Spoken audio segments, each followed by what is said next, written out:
Hello everyone, how are you? I hope you all are fit and fine and doing good at your place. I'm Monica from Adarsh Secondary School, Khaishirgarh. In previous classes, we discussed about grammar's topic, simple sentence, type of sentence, negative sentence. तो हमने sentence के बारे में पढ़ा। Sentence क्या होते हैं? जिससे कोई अपने थॉट एक्सप्रेस करता है। और फिर टाइप ऑफ सेंटेंस पढ़े, 4 काइंड ऑफ सेंटेंस। और फिर उसके बाद नेगेटिव सेंटेंस, जिससे कोई काम की न होने का बोध हो, वो होते हैं नेगेटिव सेंटेंस। एंड फिर हमने पढ़ा, आज स्टार्ट करेंगे interrogative sentence. Okay students, let's we start. Interrogative sentence कौन से होते हैं? जिससे किसी को अगर कोई जानकारी लेनी होती है तो वो क्या करता है? क्वेश्चन पुट करता है। तो वो होते हैं interrogative sentence. Let's we start. तो यहाँ पे जो एक पैराग्राफ दिया हुआ है, यहाँ पे जो क्रोकोडाइल है और मंकी के बीच में इंट्रोडक्शन हो रहा है। दोनों आपस में जो मंकी है वो सेक्रेटरी का काम करना चाहता है। कहाँ पे? क्रोकोडाइल के पास। तो इसलिए जो क्रोकोडाइल है वो इंटरव्यू लेता है मंकी से। यहाँ पे जो पिक्चर में देखो दोनों दिखाई दे रहे हैं ना, ये मंकी जो सेक्रेटरी का काम करना चाहता है। कहाँ पे? क्रोकोडाइल के पास। ये देखो क्रोकोडाइल। तो यहाँ पे क्या है? क्रोकोडाइल क्या बोल रहा है? देखो, now mister monkey, since you want to be my secretary, you have to answer my question truly. यहाँ पे क्या क्रोकोडाइल क्या बोलता है मंकी को? मिस्टर मंकी, कि तुम मेरे सेक्रेटरी बनना चाहते हो, you have to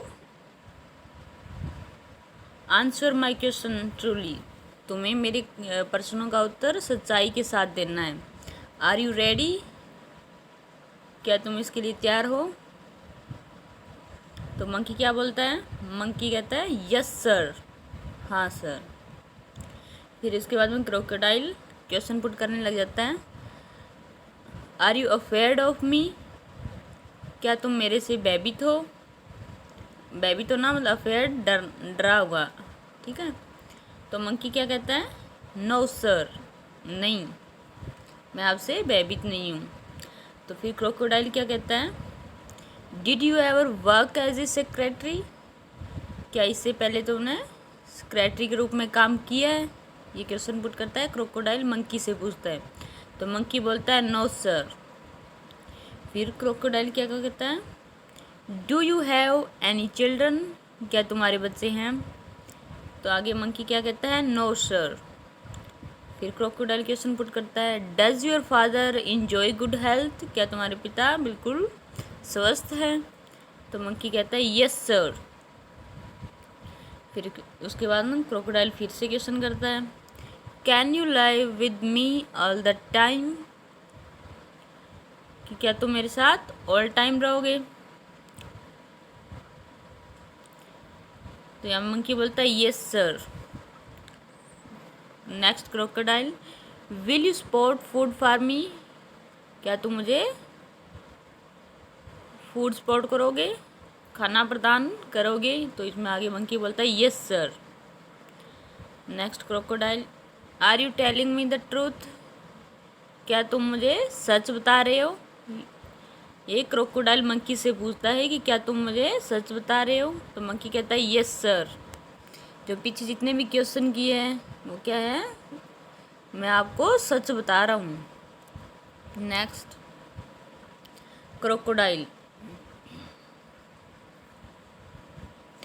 all right, now you are my secretary. Crocodile क्या बोलता है? चलो सही है, अब तुम मेरे सेक्रेटरी हो। मंकी कहता है थैंक्स सर। तो इस प्रकार जो क्रोकोडाइल और मंकी के बीच में इंटरव्यू होता है, जो क्रोकोडाइल होता है वो मंकी से इंटरव्यू लेता है और उसे क्वेश्चन पुट करता है, और उनका आंसर वो मंकी किस में देता है? यस और नो में। ओके, तो इस प्रकार क्वेश्चन पुट किए जाते हैं। और ये सभी क्वेश्चन जो क्रोकोडाइल ने किए थे वो क्या थे? इंटेरोगेटिव सेंटेंस, इनको बोलते हैं interrogative sentence. Next, yes no answer question. All the question asked by crocodile are example of yes no type interrogative sentence. तो यहाँ पे जो जितने भी क्वेश्चन किए थे क्रोकोडाइल ने वो क्या थे? उसके आंसर में यस और नो आना था ओनली। ठीक है, तो इस प्रकार के क्वेश्चन में यस और नो का आंसर देना है वो क्या होते हैं? Interrogative sentence. Answer to such question is always yes और नो। नेक्स्ट क्या दे रखा है जो बॉक्स में देखो, when a verb is made of two pair auxiliary or modal plus main verb, then we usually make a question by putting the auxiliary or modal before the subject. Such a question is called yes or no question. तो इसमें क्या बोला है कि अगर कोई simple sentence है उसमें एक्जुलरी वर्ब जो helping verb is, are, am और मॉडल कैन, कुड ये सब होते हैं और प्लस उनमें मेन वर्ब होती है। खाना पीना सोना ये सब क्या होती है? Main verb. तो फिर अगर कोई सेंटेंस में एक्जुलरी वर्ब, मॉडल और मेन वर्ब होती हैं तो उसको इंटेरोगेटिव सेंटेंस में बनाते टाइम क्या करेंगे? सब्जेक्ट से पहले एक्जुलरी वर्ब या मॉडल को पहले यूज़ कर देंगे। ठीक है, यहाँ पे दे रखा है he is sitting in the sun, तो इसको जो इंटेरोगेटिव में चेंज करेंगे तो क्या हो जाएगा? इज क्या है? पहले आ जाएगा ही सी, तो ये इंटेरोगेटिव में आ जाएगा।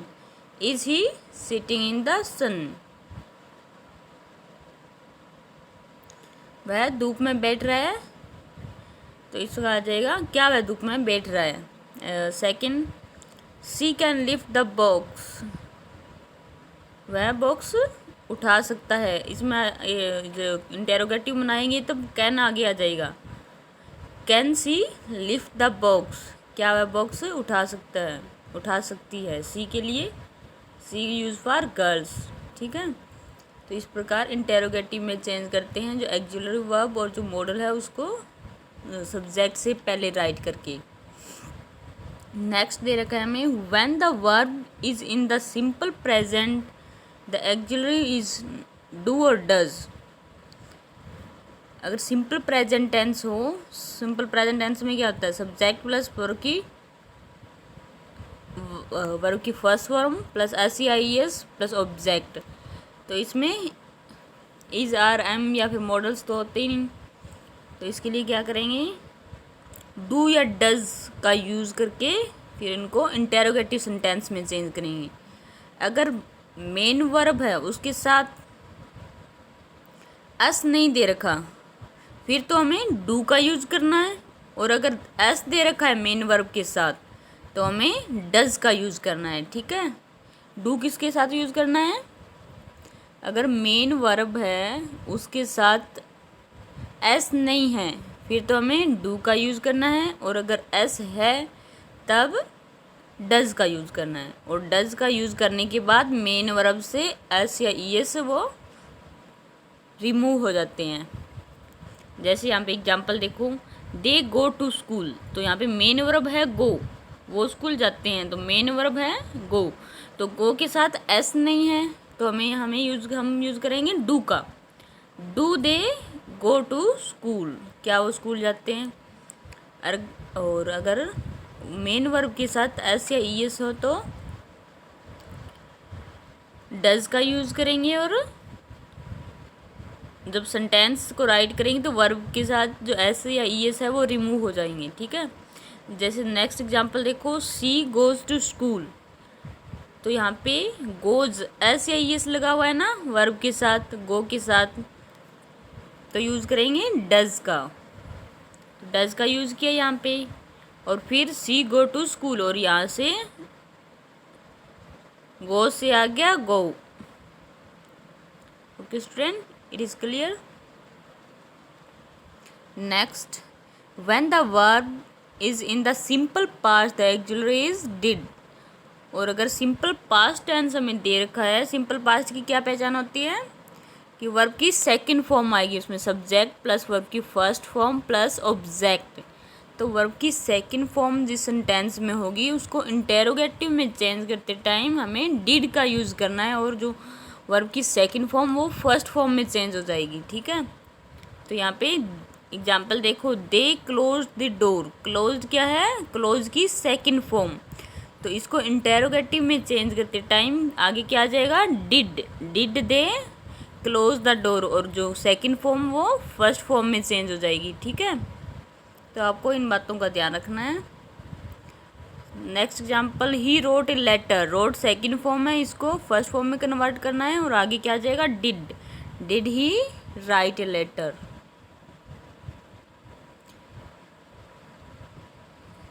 तो हमें 3 टाइप ऑफ सेंटेंस यहाँ पे दे रखे हैं। फर्स्ट इसमें is, are, am, can, could हो, तो इनको इंटेरोगेटिव में चेंज करते टाइम सब्जेक्ट से पहले राइट कर देंगे। ठीक है, और नेक्स्ट हमें दे रखा है सिंपल प्रेजेंट। सिंपल प्रेजेंट के लिए आपको 2 बातों का ध्यान रखना है यहाँ पे। एक तो अगर वर्ब के साथ एस या ई एस है तो डू का यूज़ करेंगे, और अगर एस या वर्ब के साथ एस या ई एस न है तो डू का यूज़ करेंगे, और अगर एस या ई एस है तो डज का यूज़ करेंगे, और जो वर्ब है बाद में उनसे एस या ई एस का रिमूव हो जाएगा। और थर्ड, सिंपल पास्ट में डिड का यूज़ करेंगे, और वर्ब से सेकंड फॉर्म से फर्स्ट फॉर्म में कन्वर्ट हो जाएगी। ठीक है, तो आपको अभी ये राइट और लर्न करने हैं ये वाले। It's your homework. Stay home, stay safe. Okay students.